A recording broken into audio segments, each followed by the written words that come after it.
Alors tout d'abord, bonjour à tous.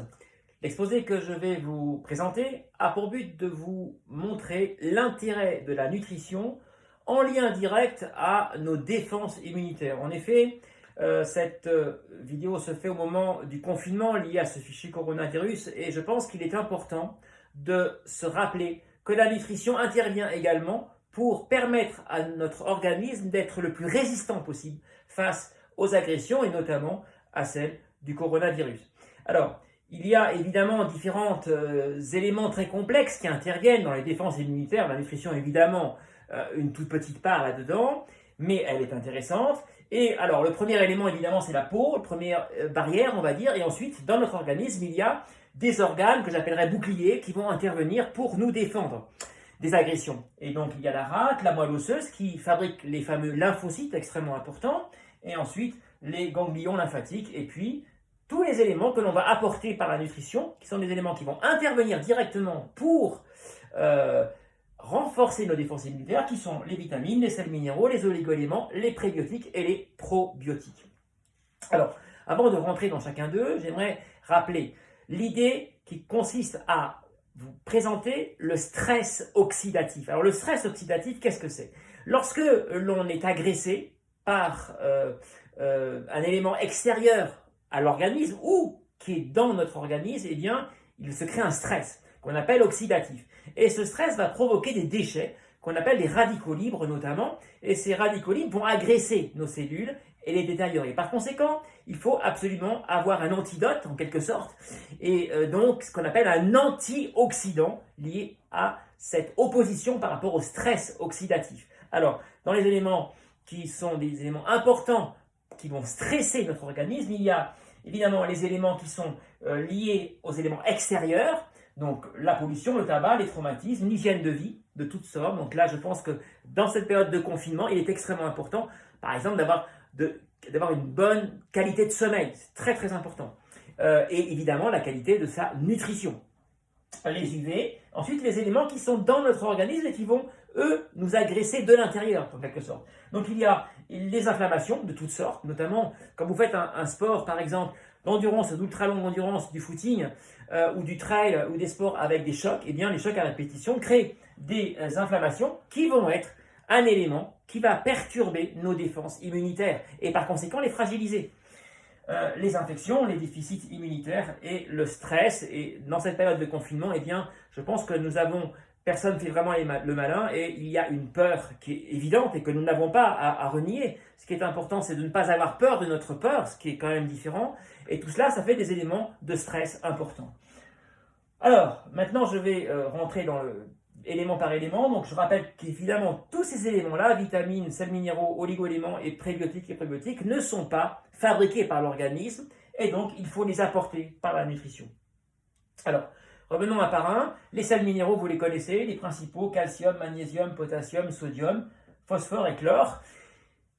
Alors, je sais que vous êtes très nombreux sportifs à suivre mes vidéos et sachez que pour vous les sportifs, eh bien, ce sont essentiellement le magnésium, le potassium et le sodium qui, pendant l'effort, vont être perdus et dégradés. Et par conséquent, ce sont ces sels minéraux qui, pendant l'effort, devront être apportés, ou en tous les cas, juste après l'effort, si besoin.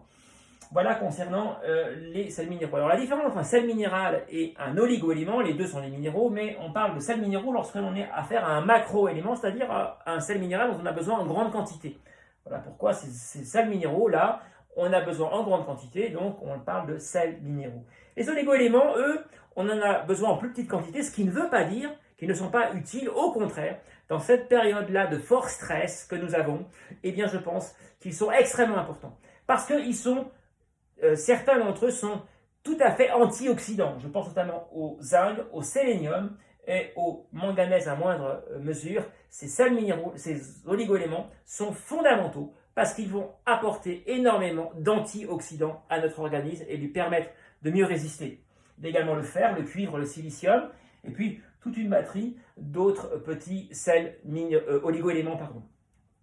Alors, comment les choisir, les sels minéraux et les oligo-éléments? Eh bien, je vais aborder un élément important, qui est celui des boissons. Très souvent, lorsque l'on parle de sels minéraux, on pense aux boissons minérales. Eh bien, c'est quand même un vrai problème, ces boissons sous forme d'eau minérale en plastique. Pour trois raisons.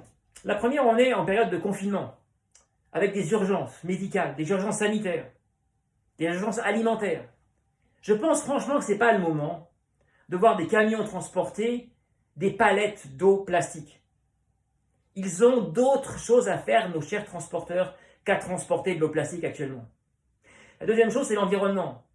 Même si une bouteille d'eau plastique se recycle, je ne crois pas que ça va se faire en claquant des doigts. Et il y a aussi un coût environnemental pour faire du plastique. Et enfin et surtout, peut-être pour vous convaincre, c'est l'inutilité de ces eaux minérales. En effet, il faut savoir que quand on parle de sel minéral, c'est de manière très générale, mais il faut un peu faire de la chimie dedans. Et un sel minéral a une forme chimique. Et il y a deux types de formes chimiques. Il y en a plusieurs, mais il y a deux grands types de formes chimiques de sels minéraux. Il y a ceux qu'on appelle sous forme de citrate et d'autres sous forme d'oxyde. Et malheureusement, les eaux minérales sont composées exclusivement d'oxydes de sels minéraux. Oxyde de magnésium, oxyde de potassium. Et ces oxydes-là ne sont pas solubles ou très peu solubles dans l'eau. Ça veut dire quoi dans notre organisme, pardon. Ça veut dire quoi? Ça veut dire que quand vous allez prendre 1 litre d'eau, une bonne partie des sels minéraux va partir où? Aux toilettes. C'est un peu dommage.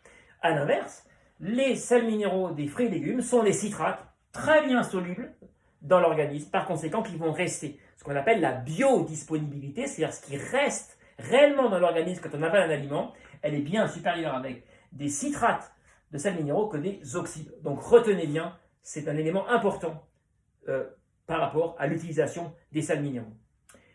Ensuite, qu'est-ce qu'on va choisir comme sel minéral maintenant? Eh bien, au niveau des fruits et légumes, on va choisir essentiellement les légumes colorés, notamment en vert avec la chlorophylle. La chlorophylle est très riche en antioxydants. Par conséquent, tous les légumes verts, le persil, bien évidemment, qui est un légume roi pour moi parce que non seulement il est très riche en antioxydants, mais en plus, il est en sels minéraux, mais il est riche également en vitamine C.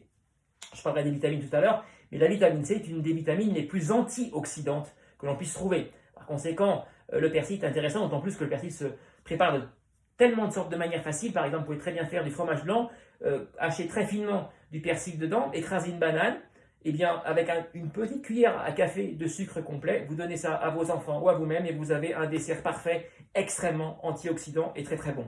Voilà. Tous les légumes verts dont je l'ai dit, brocoli, salade verte, épinards, etc. Et bien évidemment l'avocat également, voilà, qui est intéressant. Et puis vous pouvez aussi passer aux betteraves. Alors les betteraves rouges, le pigment rouge est très intéressant, très antioxydant, mais de grâce, ne cuisez pas les betteraves. Une betterave rouge crue, c'est excellent. Râpez-la très finement et vous allez garder les vitamines. Parce que les vitamines, j'en parlais tout à l'heure, elles sont très sensibles à la température. Et ensuite, tous les légumes orangés, les carottes, par exemple, le potiron, mais ça peut être aussi la patate douce, l'orange des légumes est intéressant parce qu'il est riche en bêta-carotène, qu'on appelle aussi la provitamine A, qui est donc un antioxydant aussi extrêmement puissant. Le radis noir, qui est une racine très intéressante elle aussi, parce que extrêmement riche en antioxydants, toujours lui aussi qui peut être cru, râpé, comme la betterave rouge. Les céréales complètes, je parlerai pourquoi complètes tout à l'heure avec les fibres, les amandes et les fruits. Alors, concernant les vitamines, eh bien, les plus antioxydantes sont la vitamine C, la vitamine A, dont j'ai parlé tout à l'heure, et la vitamine E. Je rappelle que toutes les vitamines sont sensibles à la chaleur. Ne pensez pas qu'il n'y a que la vitamine C, qui c'est vrai, qui commence à disparaître en fumée à partir de 65 degrés, n'empêche que toutes les vitamines au-delà de 100-110 degrés partent en fumée, sont détériorées. Par conséquent, dès l'instant où vous faites une cuisson, pensez bien que vous allez quasiment à tous les coups perdre l'essentiel des vitamines. Voilà. Ensuite, maintenant, je parle très rapidement des prébiotiques et probiotiques. Alors, les prébiotiques et les probiotiques sont des éléments extrêmement importants qui vont intervenir sur la flore intestinale. Or, la flore intestinale intervient de manière très importante dans nos défenses immunitaires. C'est un élément essentiel. Par conséquent, il faut enrichir notre flore intestinale avec des prébiotiques ou des probiotiques. Alors, un prébiotique, qu'est-ce que c'est? C'est la nourriture que l'on va apporter dans notre alimentation à la flore intestinale. Alors, il y a toute une série d'aliments qui en ont. Donc, sachez que tous les aliments qui ont des fibres sont intéressants par rapport aux prébiotiques. Et puis, les probiotiques, un peu plus connus, qui sont tous les aliments, on va dire, fermentés. Je pense notamment à la choucroute. La choucroute, je parle sans la charcuterie. C'est l'occasion, à cette époque-là, dans notre confinement, de manger de la choucroute. Vous pouvez l'acheter cuite au rayon charcuterie, mais pour éviter, je pense, les contacts, encore une fois, et être le plus raisonnable possible, eh bien, vous pouvez prendre de la choucroute en boîte, nature, cuite, et c'est parfait. Voilà, tous les légumes lacto-fermentés sont également riches en probiotiques.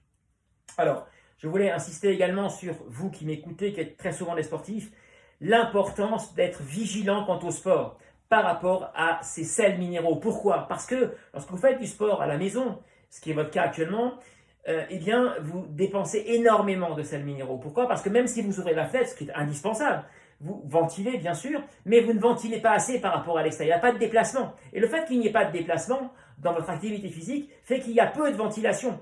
Et par conséquent, il y a nécessairement une surchauffe de votre température interne et donc un corps qui réagit, qui va thermoréguler et une perte énorme en transpiration, en sudation, avec de l'eau bien sûr, mais aussi énormément de sels minéraux. Plus vous transpirez, plus vous perdez de sels minéraux. Par conséquent, ne pensez pas qu'une heure à l'extérieur, c'est la même chose qu'une heure à l'intérieur. Ça n'est pas du tout le même cas. En termes de fatigue et de dépense de vos défenses immunitaires, bien évidemment, c'est beaucoup plus impactant à l'intérieur.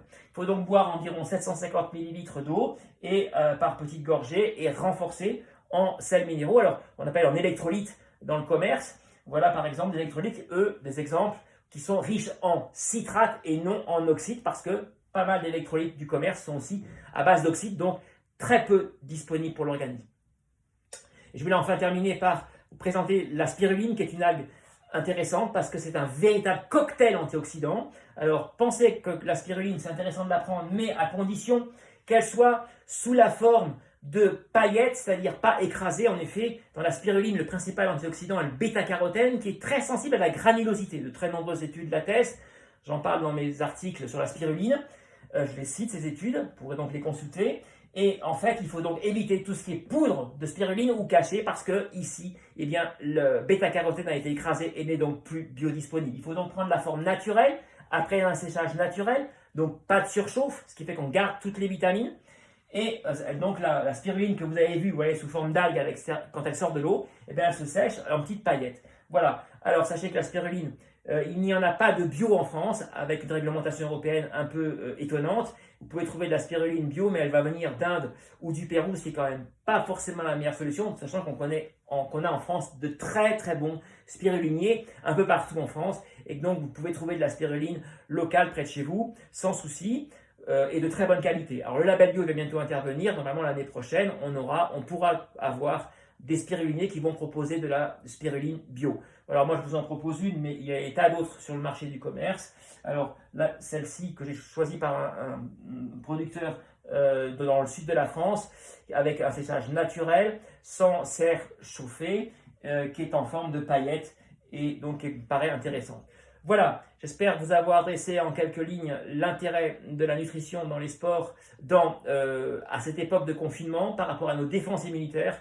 Et pensez bien aussi que ces fruits et légumes, il va falloir les laver de manière très précise. Je vous recommande pour cela d'utiliser une bassine, mettre un tout petit peu de javel, très très peu, et laisser tremper, puis ensuite rincer. Vous verrez, vos légumes n'auront pas le goût de la javel et ils seront pour autant parfaitement désinfectés. Et bien à tous maintenant, très bonne journée, bon confinement, faites du sport de manière modérée, n'allez pas vers des hautes intensités, c'est pas le moment de fragiliser votre organisme. À très bientôt, cette vidéo sera mise sur mon site internet, elle sera présente sur YouTube et aussi sur Instagram, je compléterai par d'autres informations. Très bonne journée.